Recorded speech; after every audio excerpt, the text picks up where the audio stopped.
ఒక మిషనరీ, అతని పేరు బిల్లీ బ్రై, ఎప్పుడు దేవుని స్తుతిస్తూ ఉండేవాడు. ఆయన ముఖం ఎప్పుడు నిండుగా కనపడేది. ఏమున్నా లేకున్నా కష్టాల్లో కూడా అతను దేవుని స్తుతిస్తూ ఉండేవాడు, దేవుని గణపరుస్తూ ఉండేవాడు. అతను మార్కెట్కి పంపిస్తే మార్కెట్కి వెళ్తున్న దారిలో స్తుతించుకుంటూ వెళ్తాడు. ఎప్పుడు తన మనసులో స్తుతి, దేవుని గణపరుస్తుంటాడు. ఏవో తీసుకొని రమ్మంటే బిడ్డ బర్త్డే చేసుకుంటున్న కేక్ చేసుకున్న అలవాటు వాళ్ళ దేశంలో.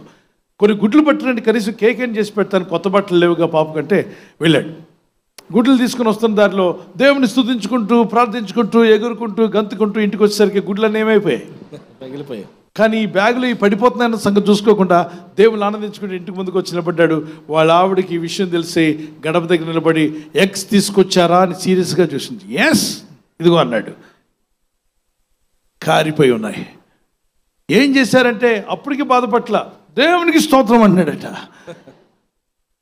ఆమె తలగొట్టుకొని లోపలికి వెళ్ళిపోయింది. ఏం భక్తో నాకు అర్థం కావట్లా, ఈయనకున్న భక్తి ఏంటో ఈయనకున్న ఆనందం ఏంటో నాకు అర్థం కావట్లా. పాపను ఎత్తుకుని ఆడుకుంటూ దేవుని స్తుతిస్తున్నాడు, పాపను నవ్విస్తున్నాడు. సంతోషించవే, దేవునికి స్తోత్రం చెప్పు అంటే ఏం స్తోత్రం చెప్తాను, పాపకు ఒక వస్త్రం కొని ఇవ్వలేకపోయాం, కొత్త బట్టలు కొని ఇవ్వలేకపోయాం, కనీసం కేక్ చేసి పెడదామంటే ఆ కేక్ కూడా నీ ఆనందంతో ఏం చేసావు, పగలగొట్టుకొని తీసుకొచ్చావు అని ఏడుస్తూ బాధపడుతూ ఉంటే, లేదు దేవునికి స్తోత్రాలు చెప్దాం. ప్రభువా మా దగ్గర ఏమున్నా ఏమి లేకపోయినా నీకు స్తోత్రమయ్యా, ఇదిగో ప్రాణం ఉంచావుగా, ఆరోగ్యం ఇచ్చావుగా, ఉన్నదాన్ని బట్టి నీకు స్తోత్రం అని స్తుతిస్తున్నాను. మధ్యాహ్నం అయింది. ఎవరు వచ్చి డోర్ కొట్టారు. డోర్ కొట్టినంటే డోర్ ఓపెన్ చేశాడు. వాళ్ళ చేతిలో 2 బ్యాగులు ఉన్నాయి. ఎవరమ్మా మీరు అంటే, మా డాడీ పంపించాడు. ఏంటి? ఒక క్యారేజ్ బాక్స్, ఒక కేక్, కొత్త బట్టలు. ఎవరికమ్మా అంటే, అంటే మా బంధువులు మా ఇంటికి వచ్చారు. మా పాప సైజు ఇంతే అనుకున్నారు, కానీ మా పాప ఏమైంది, ఎదిగింది. కాబట్టి ఆ బట్టలు పట్టవు. ఇదే సైజులో ఈ బట్టలు పట్టేది ఎవరంటే పాస్టర్ గారు వాళ్ళ పాపకు పడతాయని మా ఇంట్లో వాళ్ళు చెప్పారు.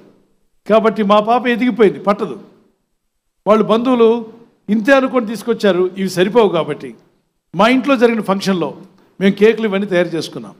ఇప్పుడు అవి మీకు ఇవ్వాలని మాకు ప్రేరేపణ కలిగింది. మా డాడీ చెప్పాడు, ఈ 2 బ్యాగులు తీసుకున్నాడు. ఒక బ్యాగ్ ఓపెన్ చేస్తే ఒక పెద్ద కేక్ వచ్చింది, ఒక దాంట్లో 2 డ్రెస్సులు వచ్చాయి. అవి కూడా మామూలు కాదు, ఫారెన్ నుండి వచ్చిన డ్రెస్సులు 2. దాంట్లో షూలు ఉన్నాయి, పాపకి చేతులు గ్లౌజులు ఉన్నాయి, ఆ తర్వాత క్యారేజ్ బాక్స్ ఉంది. దేవుడు పంపించాడా? దేవునిలో ఆనందిస్తూ సంతోషిస్తూ ఉంటే దేవుడిని అక్కర్లు తీరుస్తాడు. ఆ దీవెనలు నీకు నీ కుటుంబానికి దయచేయునుగాక. విశ్వాసంతో ఉండండి. పరిస్థితులు ఎలా ఉన్నా స్తుతించండి.